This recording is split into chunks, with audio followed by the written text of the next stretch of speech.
With just over 1 week to go until the leaders of the two Koreas meet, hopes are rising by the day that the talks could genuinely usher in a new era of peace.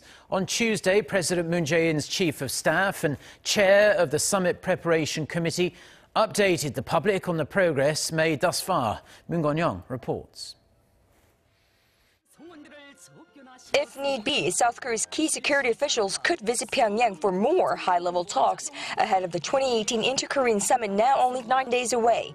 That's according to South Korean President Moon Jae-in's chief of staff and chair of the Summit Preparation Committee, as President Moon looks to draw reaffirmation from North Korean leader Kim Jong-un his commitment to denuclearize during their historic meeting next Friday. The possibility of National Intelligence Service Director Seo-hoon or Jae-in, the chief of the National Security Office, visiting Pyongyang remains an option in the course of preparing for the summit.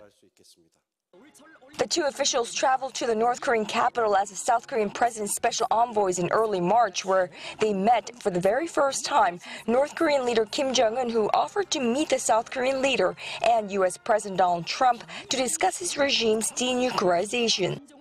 The summit meeting between Moon and Kim are set for April 27th on the South Korean side of the border village of Panmunjom, while Trump has said he'll meet with Kim by early June at the latest.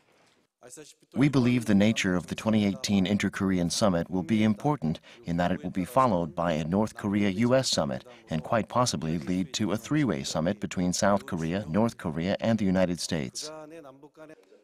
Im said Seoul and Pyongyang are currently in the course of discussing the wording of a possible joint statement to be released at the end of the summit. He added it will likely focus on issues of denuclearization and peace on the Korean peninsula and an improvement in relations not only between the two Koreas, but also with other countries, including the U.S. Meanwhile, working-level officials from the two Koreas in security protocol and media coverage meet for their second meeting on the North Korean side of the border village on Panmunjom on Wednesday, during which the two sides will discuss whether they'll broadcast live the two leaders' meeting, hold a joint news conference, and whether North Korea's First Lady Ri Sol-ju will accompany her husband. Connyoung, Arirang News, The Blue House.